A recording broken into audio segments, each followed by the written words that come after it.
Good morning, good afternoon, and good evening, wherever you might be joining from. I am HR Funk, and an early happy Easter to everyone who will be celebrating that tomorrow.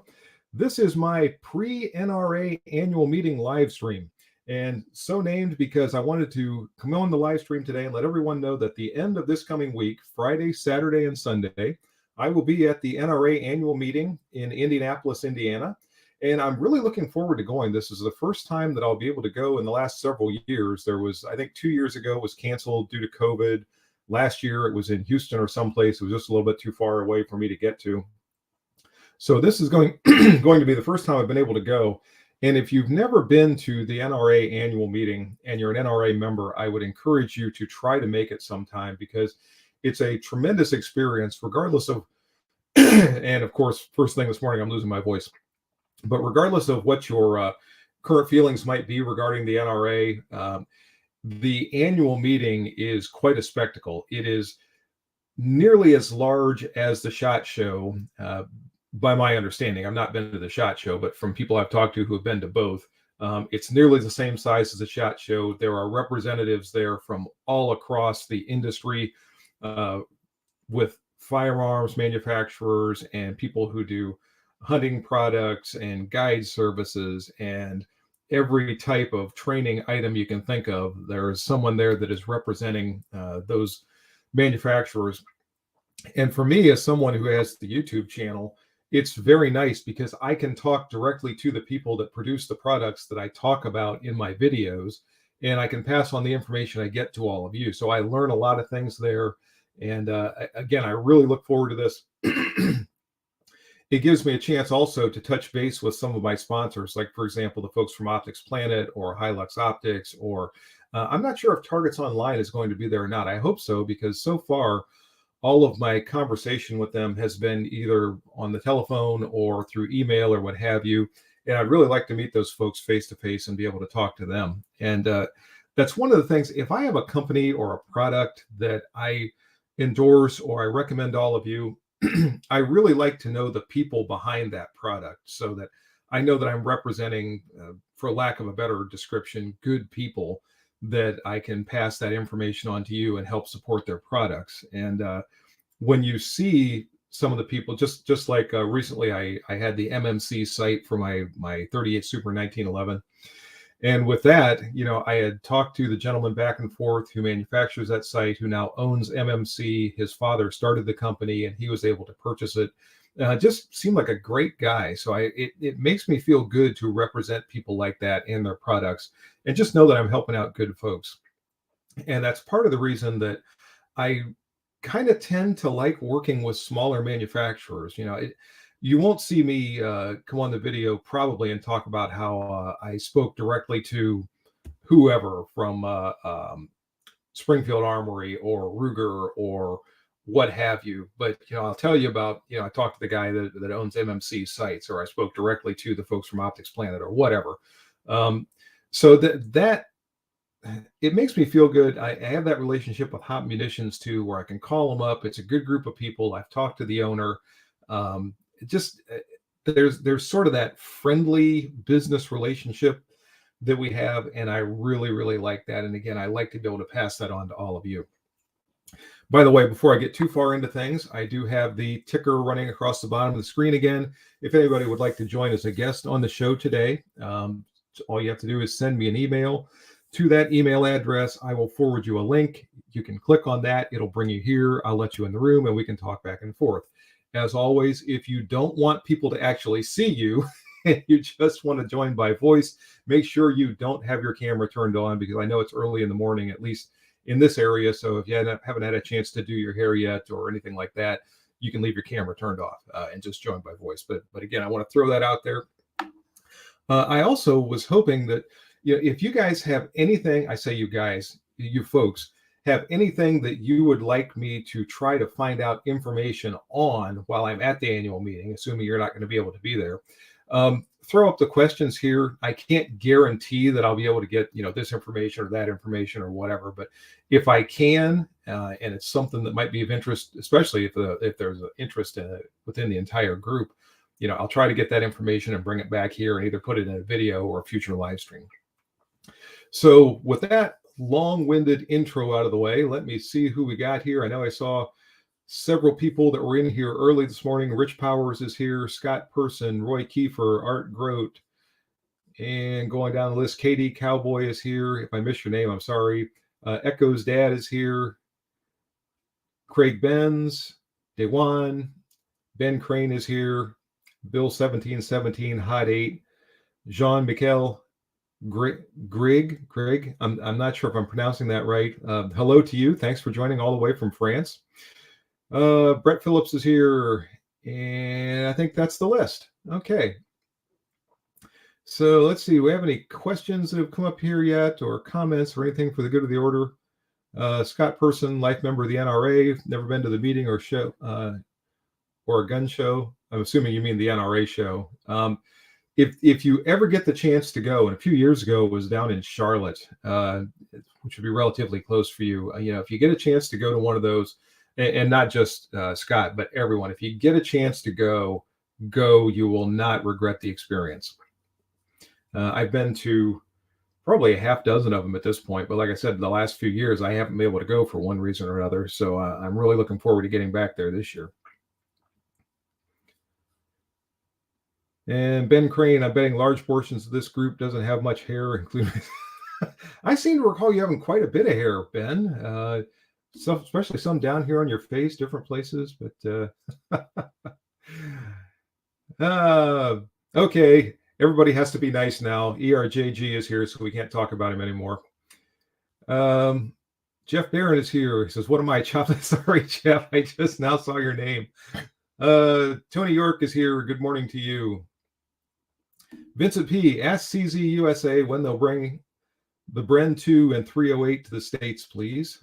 Okay, I'm going to write these down. I've got my little notepad here, so I can write this stuff down and hopefully try to remember it.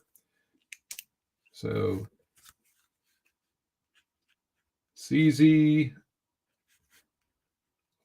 Bren 2 US with a question mark. All right. And 500 Magnum is here from Georgia. ERJG 1954 would be able to investigate the current financial issues and membership decline in recent. I don't know. I wonder if they'll address anything like that. A lot of it. I wonder how much is true with regard to all of that, and how much is internet echo chamber type stuff. Obviously, we have not seen the NRA as involved recently in the political arena, and I don't know if that has to do with their financial situation, if it's got to do with these pending lawsuits. I don't really know, but if I get any information regarding that, again, I'll try to pass that on in the future when I get back here to all of you. Ask Wayne how much his suit cost. I'm sure it will cost more than the one that I'm wearing while I'm there, but I won't be wearing a suit. I'll be wearing something that looks very similar to this.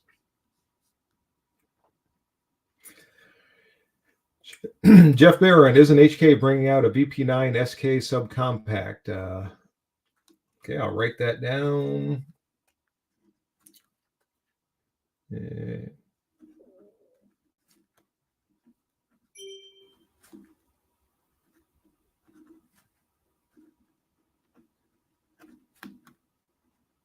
Okay, got that one, Jeff. And what is Scott Person? What is the NRA doing to help end the NFA regarding suppressors? I don't know if they're doing anything, but if I get information, I'll try to pass that on. Current financial issues means Wayne's corruption and the board's approval. Gun Talk has been highlighting quite a bit of it. Steve Detweiler, my hair is 18 inches down my back. Last cut January of 2020, COVID's fault. So you're starting to look like a hippie, Steve.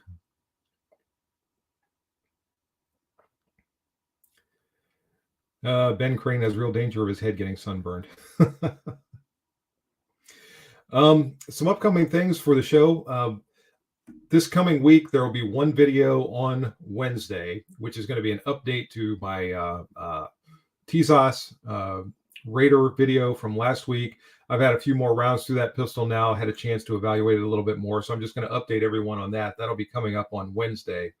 There probably will not be a video or anything else next Saturday unless I decide to do another live stream, because I'll be at the annual meeting. And throughout the course of the week, I just don't know that I'm going to have time with everything else I have going on to get a video produced for next Saturday. So there'll be a Wednesday video. Next Saturday, everybody can take a break, and then hopefully the following week we'll get everything back to at least as normal as it ever gets around here. James Pruitt, if FN will bring back the FAL with an FN marking, I'll write that one down.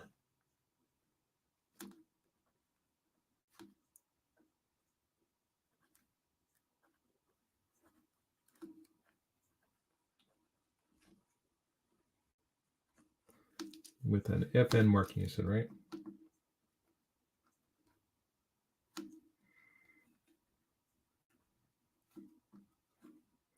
All right, got it down. Jeff Barron, be interested in any scuttlebutt on a pistol braces. Anybody exhausted about the May deadline being extended? Yeah, that stay that was shot down a week or so ago by the court down in Texas seemed like it really took the wind out of the sails for everything that was happening with that. Now there is still pending legislation, but I don't know what the time frame is for it. So, we are clicking down the days until the brace quote unquote rule comes into effect. So I don't know. I check every day to see if there's something new on that. And other than that, I can't think of the actual legal term. My brain isn't working right yet today. But other than that postponement from the court, I haven't heard of anything else that's happening yet. Savage Lee, 15 thumbs up. Love your AR-15. Okay, thanks, Savage Lee. Steve Detweiler, didn't NRA move the headquarters from New York? There was talk about moving it to Texas, and as I recall, that was wrapped up somehow in a bankruptcy, and a bankruptcy judge shot it down, and so I don't think they've moved anywhere as of yet. Daywan got a wild hair and purchased a 5.7 Monday. Well, good. I hope you like it.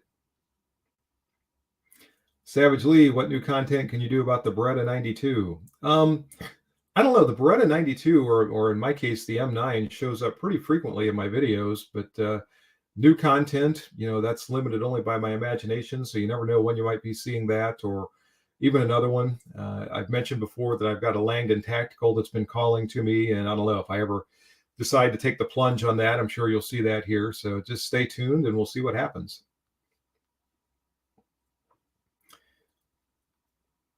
James Pruitt, kind of like what they did with the high power. Yeah. I hope they don't give the FAL the quote unquote high power treatment, because I've not been a big fan of the new high power. ERJG, did you dye your hair blonde? No, it's just the way the light is today. I've got the light above me is kind of a yellowish light, so it sort of makes my hair look that color. At least it has some color.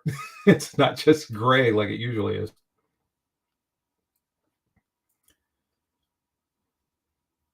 Day one, this just jumped. From an owner of 41 Magnum, buy ammo every time you see it. Yeah, that's probably true with the 5.7. Tony York, I would like to know Ruger, that just jumped, Ruger's plans for Marlin line, i.e., yeah, and that's one of the things I will check on anyway. I won't even bother to write that down, because I'm curious too what we can expect coming out from Ruger in the Marlin line in the near future.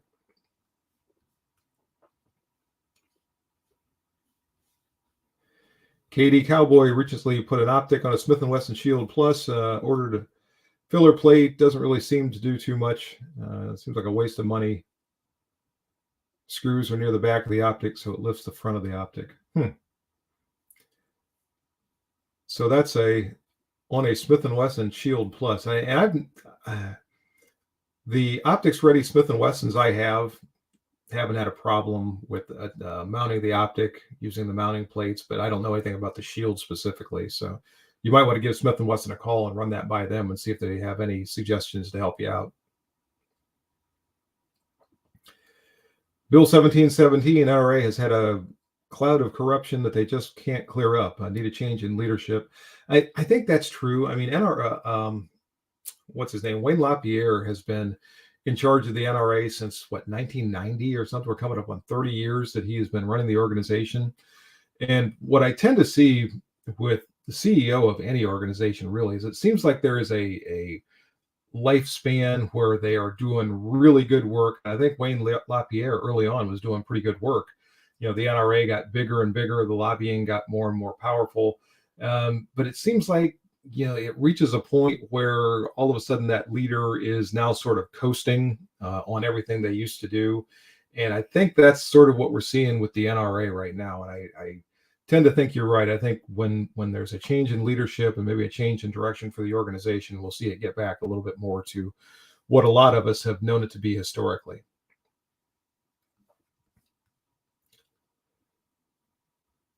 Tony York would also like to learn to type without typing. Yeah, you and me both, Tony. Dewan, there seems to be a great supply of it, but looking forward to talk about the 5.7 ammo. Yeah, hopefully you can find that stuff. I think I see it pretty frequently. I don't think there's a real big shortage of it, but I would agree, buy it when you see it. That way you don't have to get into a situation where if it does disappear, you don't have any. Katie Cowboy, Honest Outlaw, did a review of the Henry Homesteader. I saw that. It didn't go so well, which is too bad. And apparently he wanted to get the one with Glock magazines, and somehow he ended up getting the one with the Henry magazines, and it didn't run real well. And it would have been interesting to see had he gotten the correct one with the Glock magazines, if it would have functioned better. Chris S1911 says, good morning, Chief. Good morning to you, Chris. Ben Crane, I'm trying to figure this out. The rent scary thing that I've heard about the NRA is they quietly put a museum items under the control of the board. There's nothing to keep them from selling it off if they want. I hadn't heard that, but I don't know. I suppose if they get really desperate for money, that's one way to make it. Scott DeBruin, the NRA wanted to reincorporate in Texas, not move. They're still located in Virginia, but they're incorporated in New York. And this is something I've never quite understood. They're incorporated in New York. They physically are in Virginia, and they were wanting to move to Texas. So if somebody can connect those dots for me, I'd be happy to hear exactly how all that works. Jeff Barron says, since you already have the question for the HK, how about asking them to loan you a BP9 for review? You know, one of the nice things when I get there and I talk to some of these folks, and believe it or not, every once in a while somebody recognizes me, which I still think is funny. But that was another thing I wanted to say. If you're going to be there and you see me wandering around like a kid in a candy store up and down the aisles, feel free to come up and say hi. I always enjoy meeting people and talking to you and getting your thoughts on what you think of the content on the channel or ideas to improve it or whatever. So if you see me, don't hesitate to say hi. But every once in a while, these folks recognize me, and I'll say something like, I really would like to try this or that. Oh, well, get a hold of so-and-so, and they can try to get it to you. And sometimes that actually does work out. So that's kind of nice as well. I don't know if they'll be able to send me a VP9. HK is a pretty big company, so they probably don't care about me. They've got somebody far more important and influential that they can send firearms to. But I'll see. I'll see what happens. Craig Benz, did Smith & Wesson discontinue the Model 64? Last time I was on their site, I didn't see it. I don't know. I saw a brand new 64 somewhere recently in some gun shop that I was traveling through. It just happened to look down and thought, oh, there's a brand new Model 64. But I don't know. Maybe that was the last ones that they put together with parts or something, and they've discontinued it. So I'm not sure. Mario Mosen is here. Good morning to you. And Ben Crane, check out the Reload podcast to keep up on the shenanigans at the NRA. Okay. And a lot of talk about the 5.7, and this thing just took a jump. Jay Molnar always wanted a Ruger Marlin Camp carbine. We had those. My police department early on, when I first started there years ago, had camp carbines in the trunk of the car. They were the 9mm that took the Smith & Wesson magazines. And when we traded those things to get ARs, they were selling them back to officers for something ridiculously inexpensive, like $100 or something like that. And I didn't have the spare cash at the time to buy one, but I always wished that I had, because just for a little knock around woods carbine chamber for the 9mm, those things would have been great. I kind of wish they would bring that back. We've got some pistol caliber carbines these days that are similar to that. The Ruger PCC is one of them, which may actually cause them not to want to bring back the camp carbine and the Marlin line, but I wouldn't mind seeing that come back around too. Tony York, my local has a new old stock Camp 9. Really? They want $1,000 for the thing? Holy smokes. Now I really wish I'd have bought that one for $100. And I'm just scrolling down through. A lot of you guys are talking to each other. So, and as always, if I miss your comment, you might have to put it in there again, because sometimes this jumps or I'm rambling and I don't see what you've put down. So I'm not intentionally ignoring what you said, but you might have to put it in there once or twice in order for me to catch it. Ken Kaufman is here. How you doing, Ken?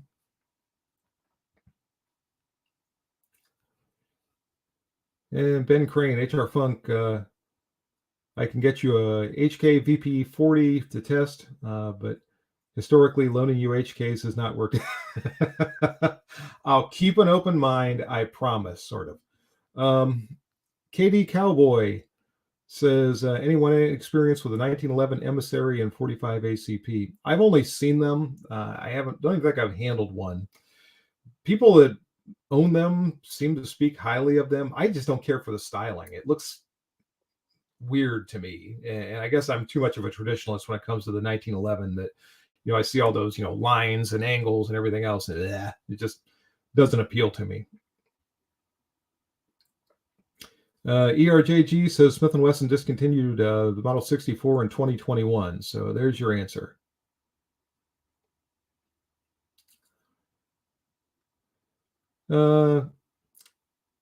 Sun Sea and Surf 1000 says, your thoughts on the Smith & Wesson 3-inch 686 revolver. I think the 686 in just about any barrel length is a great wheel gun. I've got two of them. I've got, they're both 4-inch. I've got the 6-shot version and the 7-shot version. And they're just workhorse revolvers. I mean, they're burly. They will stand up to full power 357 Magnum forever and ever and ever. I used to have a 6-inch that I just didn't shoot very often, so I ended up trading it. But I can't say enough good things about the 686.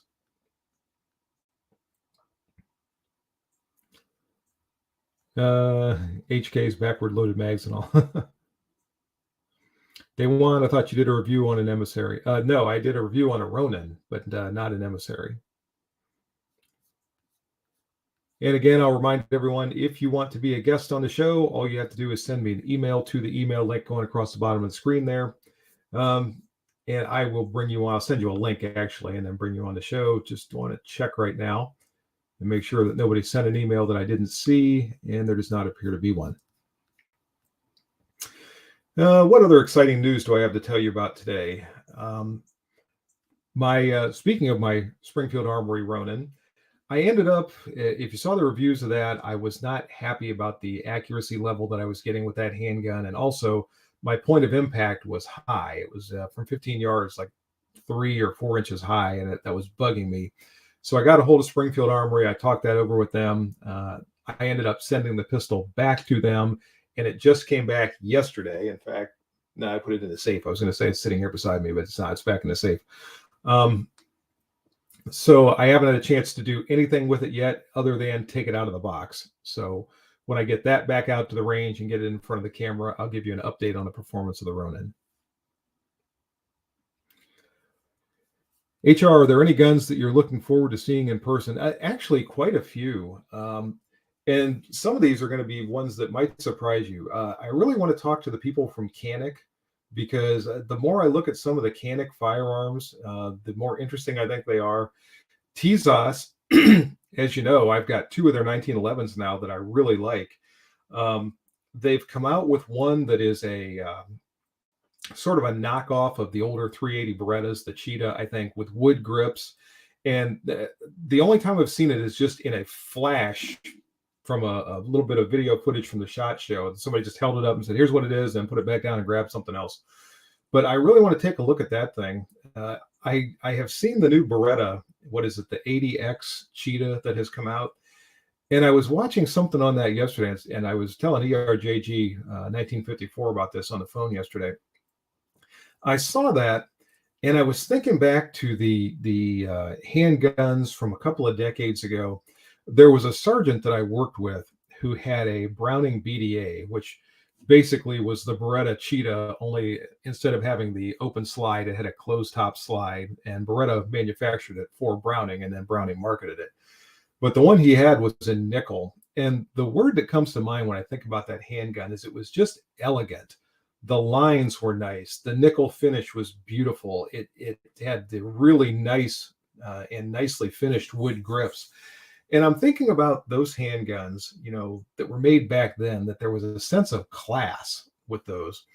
And I'm looking at the brand new Beretta, and yes, it's more functional. It's got forward cocking serrations. It's got a equipment rail. It's got, all kinds of the modern tactical / defensive accoutrements, but it doesn't have the class. If I had the choice between those two, I would go with that older nickel BDA every day of the week.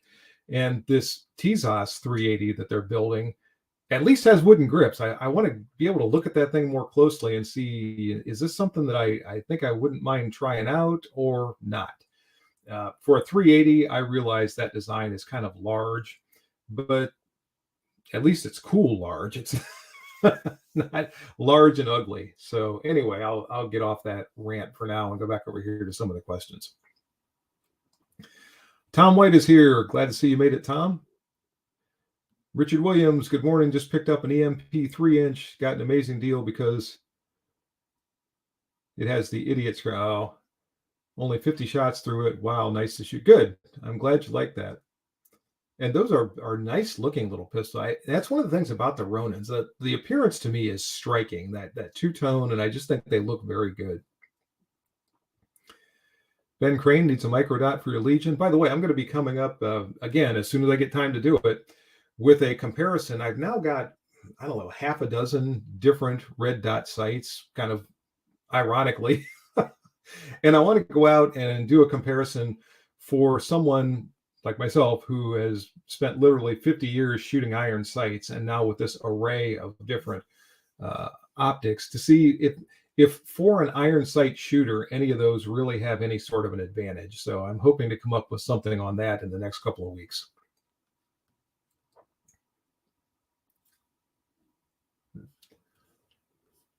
Tony York, I've been considering a Ruger SR 1911, but your Tezos vid, the first one, has me waffling on it.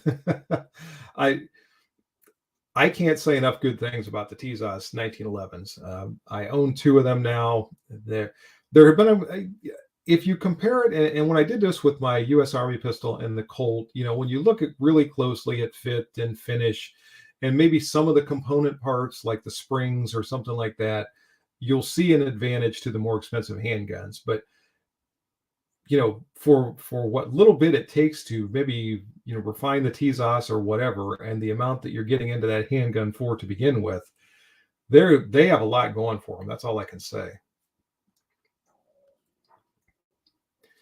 Scott Person, Tezos has the PX9 as a hidden gem, and that's something else I'd like to find out more about. I've seen them. I've never handled one. I actually, now that I think about it, I've only seen them online. I don't think I've ever seen one in person. So I kind of like to take a look at that thing. I want to talk to the people from IWI. I want to check out this new Masada Slim. I want to talk about the original Masada. I want to talk to the people, like I said, from Canik. It's funny because there are a lot of these foreign manufactured firearms where I want to talk to their U.S. representatives and get some information about that. And of course, I'll go to the Smith & Wesson booth, and I'll go to the Ruger booth, and I'll go to the Henry booth and places like that. But just so many of these, like I said earlier in the show, I can actually talk to these people face to face and get information and then bring it back for all of you. So I enjoy being able to do that. Big Racer is here. Hi to you. James Pruitt, you should really give the Canik SF9 a spin. It's actually quite amazing and I'd like to. Canik is one of the ones that I would like to get some more of their handguns in. They've got that new subcompact that I wouldn't mind taking a look at, and the Mete. The more I learn about that, the more interesting I think it is. So there are several of them I'd like to take a look at.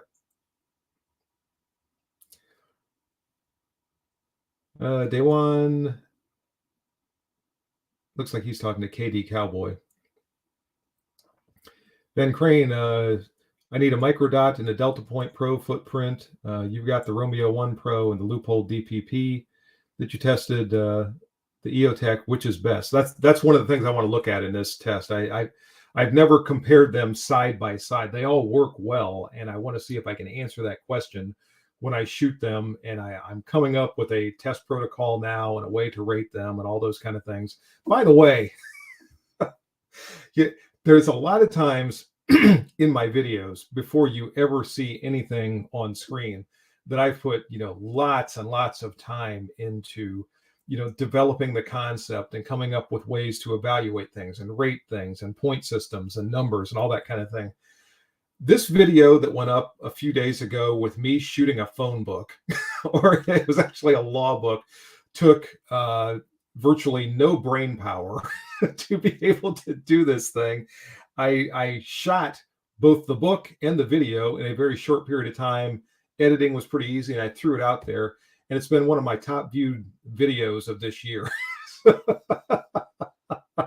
It's amazing sometimes what catches on YouTube and what people like to watch and what doesn't. And that was one. I'm very happy about that, but it's just ironic that there are so many of these that I labor over trying to come up with ways to really give you good information that is at least close to being scientific. And then I throw something like that together and it does phenomenally well. So I think what I'm going to do is just, drop all pretenses of trying to do anything that's educational and just go out and start to machine gun pumpkins and things like that. And I'll probably make lots and lots of money on YouTube, and I can retire, which I already did. I already did retire, but I can retire from YouTube. All right, back to this.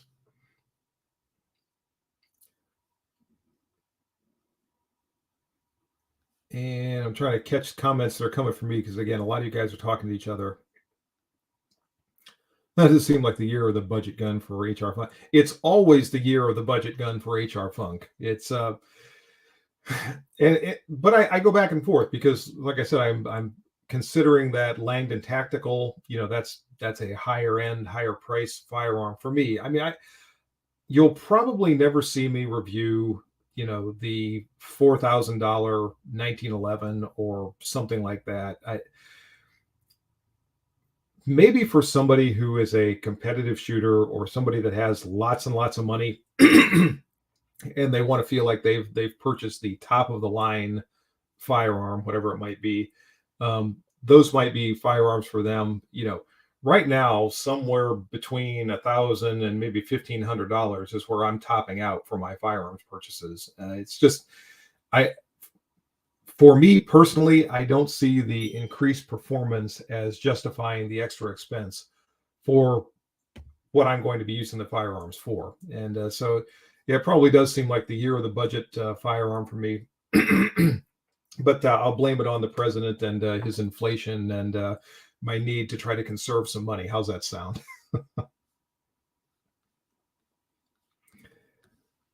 Jeff Barron, please be on the lookout for a dedicated shower gun. I'll do that. TZOS is coming out with a double stack 2011. I don't think I knew that.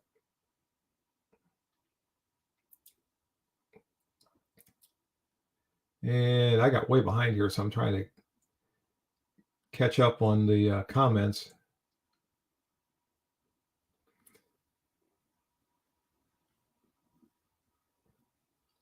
And Steve Detweiler, my boss says a Springfield emissary, shoots straight, awesome for his rating. Good. Jeff Tim, you're welcome. Craig Benz at the show, find out who makes a good affordable 9mm 1911. I'll do that. By the way, TZOS is making a couple of 9mm 1911s, just FYI.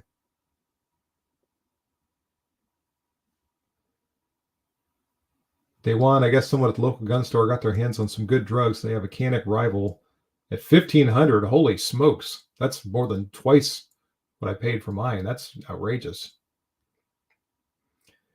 Wayne Mail is here from southeastern Ohio. Hi, Wayne. No non-firing replica today. No, I've not done that in the last couple of live streams because YouTube has been getting so owie lately that I got a feeling even if I'm showing a non-firing replica, they might look at that as a way to bounce me off the platform. So I've not been doing the non-firing replicas lately.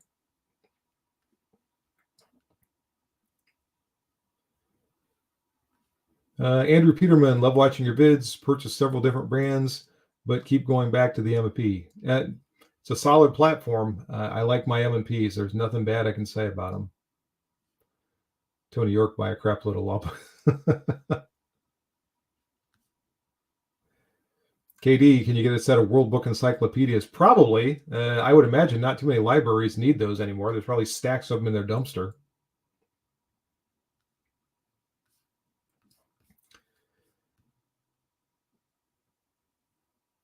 Savage Lee, $5,000 Lago Alien. Yikes. Yeah. Don't think I'll be getting one of those.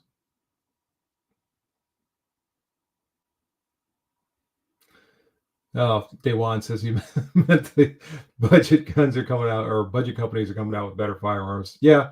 Okay. And I wasn't upset or offended by that other comment, just so you know.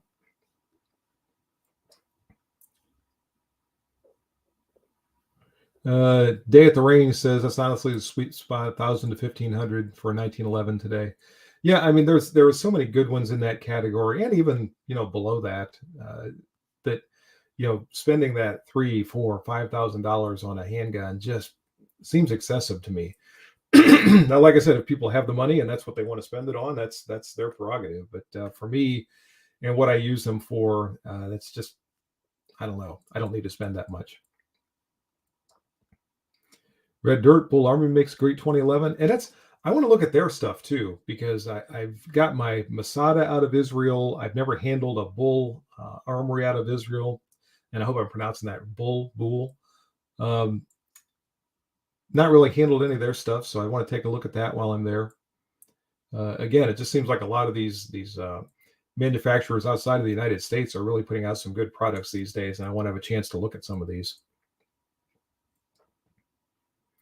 Steve Detweiler, haven't seen a reason for a Wilson Combat, $2,000. Maybe HR can get a Wilson Combat and compare it to his TZOS. Yeah, every time I see something like that, like a Wilson or a Les Bear or something, I think, man, those are nice firearms. I'd really like to try them, but I don't know. They just seem pretty expensive to me. Maybe someday I'll come off the cash and actually get one of those for a review.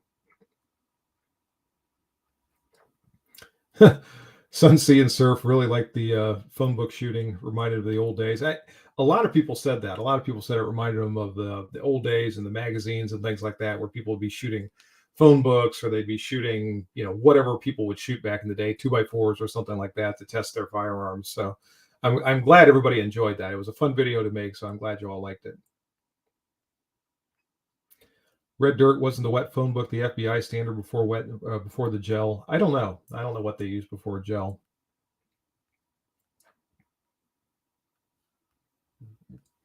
Elaine's Domain is here. Hi, AD. KD Cowboy has the Bull Armory 1911 Commander 9mm, and seems to be pretty happy with it, so that's good. There's an endorsement there. Steve Etliler, you would think there would be more water bottle desperados, but with the wide open border. Yeah, the desperados, I'm sure, are going to reappear one of these days. They haven't been around for a while, but I am sure they will make a comeback.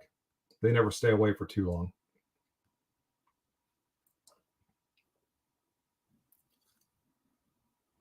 Red Dirt, Meprolite is another Israel product. Yeah, and I talked to them at one of the previous NRA annual meetings. And the gentleman that I spoke to apparently was from Israel, and nice guy, gave me a lot of information about their sites. And they had just started making that one that they put on the SIG P365, that kind of odd sight. It was all just a rear sight unit. I don't remember what the name of it was, but there was no front sight, and you looked at the rear sight, but it appeared to have a front sight, and you used it all to aim, and of course, it was a night sight and everything else. But he was telling me all about that the last time I talked to those folks. ED, I lined the car with phone books. Yeah, you should be safe. You're probably in as good as surroundings as far as being bullet resistant as the president and the beast. Tony York, have you ever saw the old Army vid from around 1942 shooting a bucket of water through a 12 to 14 inch oak tree? No, I don't think I saw that. I've seen a lot of those old training films that are up on YouTube, but I don't remember seeing that one. Shot it with a 30-06. 12 to 14 inches. Wonder if it was an armor piercing bullet, because that seems like a big tree, even for a 30-06 to make it all the way through. Jeff Barron, if we're celebrating Israel firearm products, how about the Maglula, virtually indispensable product? You know, I have never used one of those things. It's funny you mention that, because I was thinking about that this morning. For so many people out there, they use those, loaders all the time for their magazines. I always, just do it the old-fashioned way and insert the rounds with my thumb. And I guess I'm just so used to doing that it would seem odd to use some sort of another implement to try to load my magazines. But that's just me. So if the Maglula works for you and for all the people that use it, fantastic. I hope it continues to do so. And what are we up to here? Almost 42 minutes. Probably keep this going to right about the 1 hour mark. So we got about 18 minutes left for anybody. If you want to either come on the show as a guest, and I'll throw this out again, you can do so by sending me an email. Also, we have about 18 minutes for comments that any of you might have. Again, if you missed the beginning of the show, coming up this week on Friday, Saturday, and Sunday, I will be at the NRA annual meeting in Indianapolis, Indiana. If you happen to see me wandering around through there, feel free to come up and say hi. I am always looking forward to meeting any of my viewers, so don't be shy if you happen to see me. KD Cowboy, has anyone shot the SA-35? I don't know if Skip Boyer is here today. I haven't seen him, but I know he picked one of those up, and so far he's been pretty happy with it. So if he's in here, maybe he'll put a quick comment on here, but if not, I don't want to speak for him too much. But the last I knew, he was quite happy with that.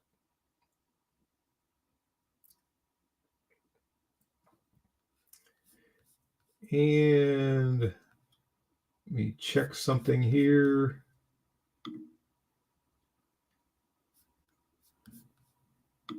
Okay. Just like to check once in a while, make sure that I haven't had an email come in that I didn't either didn't see the notice for or didn't realize it. And I don't want anybody to be languishing there wondering why I'm not sending them back their link to be able to come on the show. Unfortunately, my coffee is getting quite cool at the moment. Jeff Tim, HR Funk tip, buy the Maglula in bright colors if you have a backup, or if you have a black range bag. Right. I'll keep that in mind, Jeff. Katie Cowboy, looks like he's talking to Dewan about the 1911 Commander and 9mm. And I'm not sure, is that the Bull Armory that we were talking about up there? And like I said, I need to take a look at those. Ben Crane's a Maglula fan also. And I can remember, especially back in the day when I was loading up the 33 round Colt submachine gun magazines with 9mm, those ones that were about this long. And even in those days, the spring was so long that until you had about 20 or 25 rounds in there, it wasn't difficult at all to keep thumbing the ammunition in. But about the last 2 or 3 of those 33 round magazines took a good bit of pressure to get those things pushed in there. But those old Colts they ran great. I don't recall really having many or maybe even any malfunctions with them. The only bad thing was they were straight blowbacks, and so we had a heavy bolt that was part of the mechanism. And that thing had so much weight as you were firing on full auto that it really tended to transfer a lot of recoil into your shoulder. And I can remember going to a submachine gun instructor course and shooting side by side with guys at MP5s. And I couldn't figure out why when we're shooting on full auto, they're keeping their groups in like this little circle in the middle of the target, and mine is a lot bigger. Then we traded the submachine guns one day. And I found out all about why the MP5 is as popular as it's been throughout the years. It's a very, very controllable submachine gun. And that delayed roller system that HK uses on those things is just tremendous as far as the amount of controllability that it gives that platform.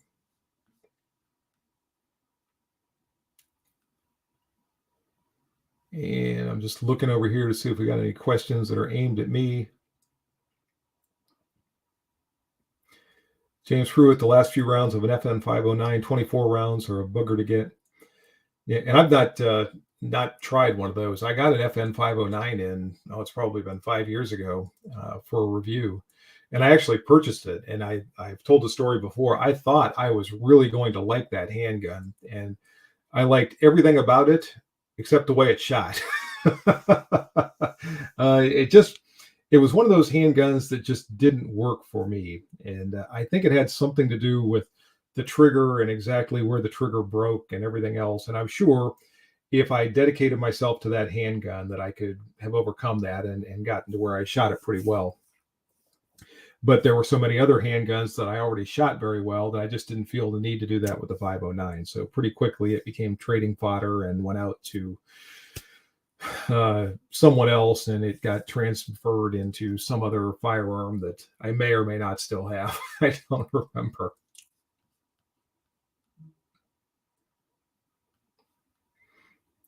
Steve Detweiler, are you checking out? Looks like you are. You have a great day. Thanks for being here. Thanks for joining in and being part of the broadcast.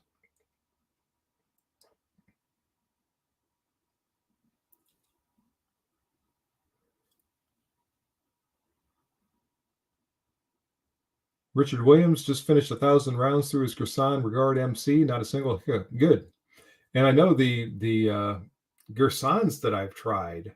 I had a Gersan Regard and the Ops version. I'm trying to think what that was. It the Gersan Regard Ops. Anyway, the Gersans that I've tried out have been really good firearms. And the one that they make that's the Beretta copy. Trying to think what that one's called now. But anyway, another very good handgun coming out of Turkey. It just seems like they're doing a great job as a nation when it comes to their firearms manufacturing. Ben Crane, I've heard that you can rent the MP5 at Blackwing in Delaware, Ohio. I need to try that thing out. Yeah, we got a chance to shoot one again about a year ago when I went down to Nashville for the fundraising event for Second Chance K9. And they had that at a indoor range down there. We shot a whole bunch of different firearms, and one of them was an MP5. So it was fun to be able to shoot that again. And I wish I had a video of Mimi shooting that thing. I think it's the first time she ever shot any type of a full auto firearm. And she absolutely loved it. She got done. She did like a full mag dump with the MP5 on full auto because whoever was beside her told her to just pin the trigger to the rear, which I wouldn't have done, but that's what that person told her to do. And she cranked off 30 rounds in 3 or 4 seconds or something like that. And she got done. Her eyes were great big. She's like, I want one of these.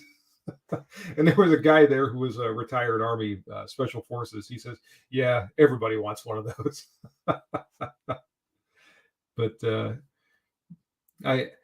and the knockoffs that they have of the MP5, some of those are very good. ERJG has got 1 or 2 of those that are fantastic firearms in their own right. I keep trying to talk him into giving me one, and so far I haven't succeeded in that.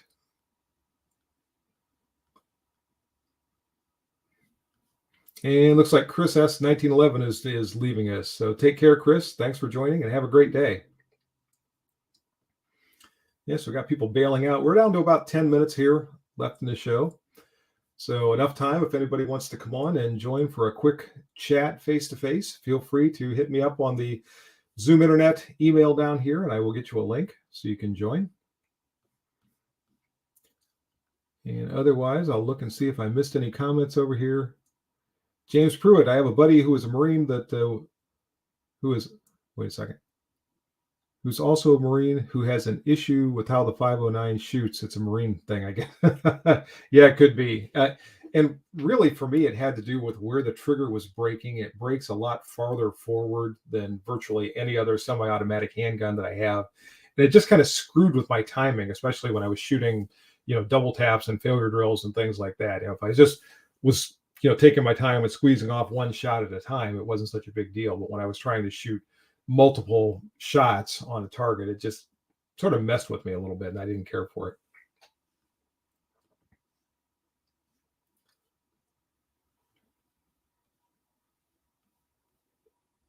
And Daywan says, didn't you get your hands on an MP40 clone at one point? And yes, that was one of them that was loaned to me by ERJG 1954.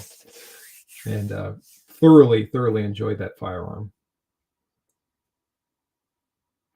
Ben Crane got to do where'd that go?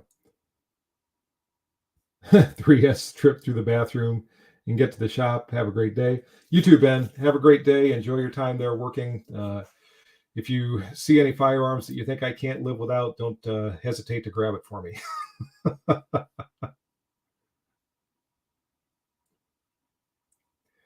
Richard Williams, you should check out the GeForce AR style 12 gauge semi-auto. Yeah, I've seen a lot of the AR style semi-autos, and they just AR style shotgun semi-autos, and they just don't grab me.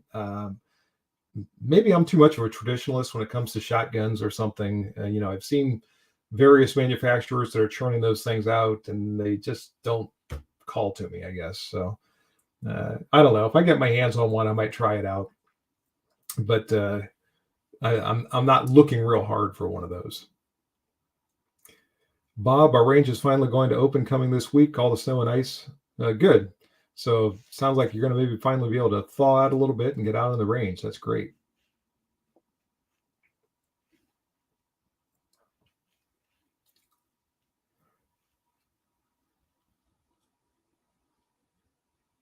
Daywan, I hear those things are jam magnets. Talking about the 509? Oh, talking about the GeForce AR shotgun. Ken Kaufman, thanks for doing the live today. You're welcome, Ken. Thanks for joining. And again, I just wanted to get up the live stream today, make everybody aware that I'm going to be out in Indianapolis this coming week. And again, I've got another video ready to go, but I'm going to wait and have that go live on Wednesday. That way, at least you all have a midweek video, and I should be around for that one. I should be around for the premiere to chime in the live chat. But shortly after that, I'm going to be heading off to Indianapolis. So again, that's one of the reasons I wanted to go ahead and just do the live stream today.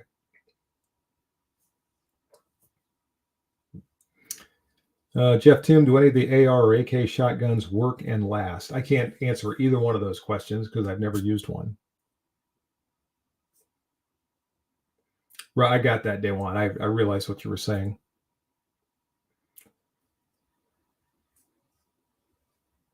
And Savage Lee is leaving us. So take care, Savage Lee. Thanks for joining. Appreciate you being here. Hey, ARJG says he'll trade me the MP5 for Mimi. Let me think about that. No, I'm just kidding. No, I'd never trade Mimi unless maybe it was for an MP5 and some ammunition, then I might think about it. But no.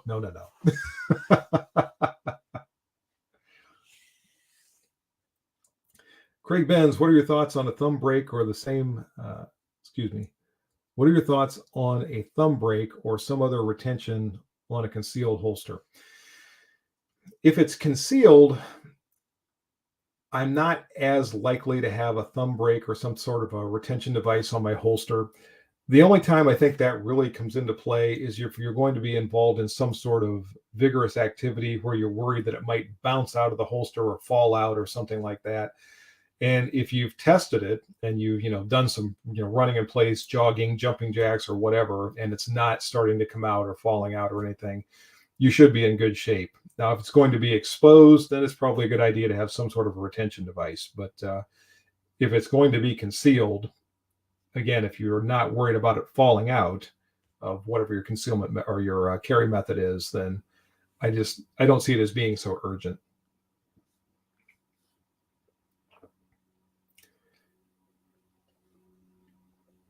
Does that kind of trade require an FFL? Probably requires something else.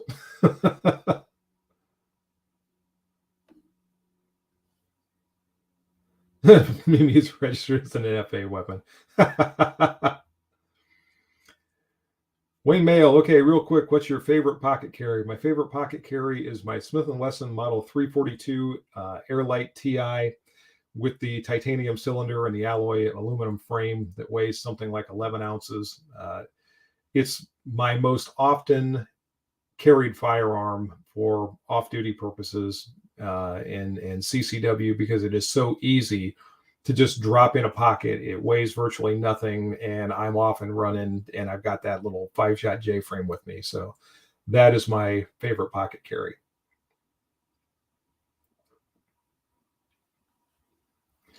Dewan apparently doesn't like that trigger either, and prefers the ones on the Canic. So, and that's pretty much where I am too. Much prefer the Canic trigger over the FN trigger. Old school, I think a Model 37 with a duckbill attachment.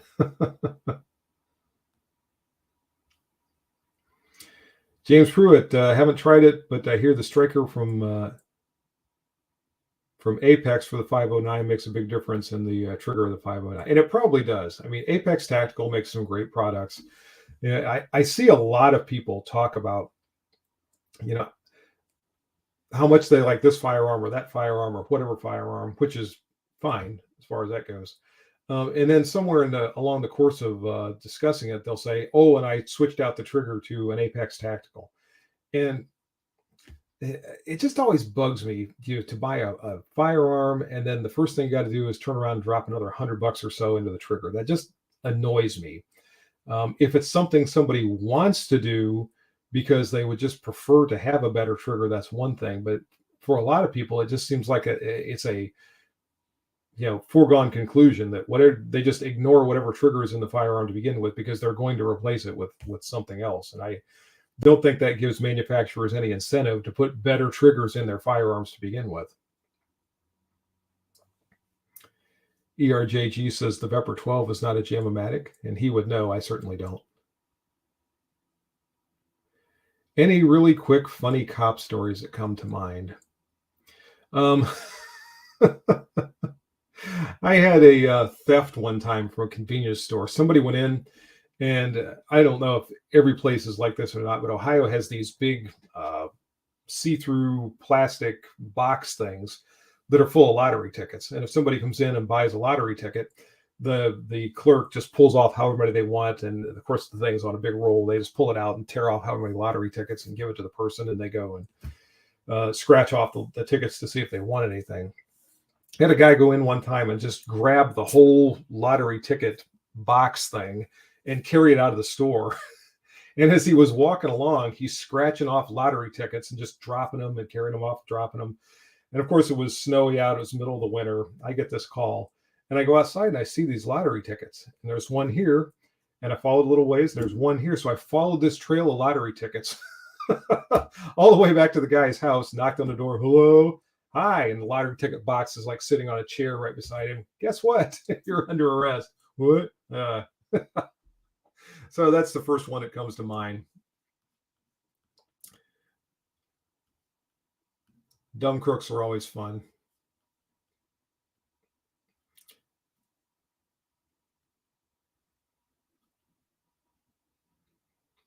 Let's see, just going down through here looking.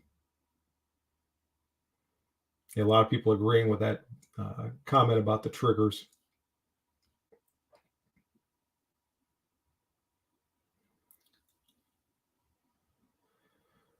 ERJG, thumb brake on a 1911 cocked and locked pistol. It's a nice safety thing, but a lot of mine don't have it. If it's cocked and locked and the holster that I'm using keeps the safety in the engaged position, the thumb safety, I don't feel overly vulnerable or unsafe carrying it without a thumb brake.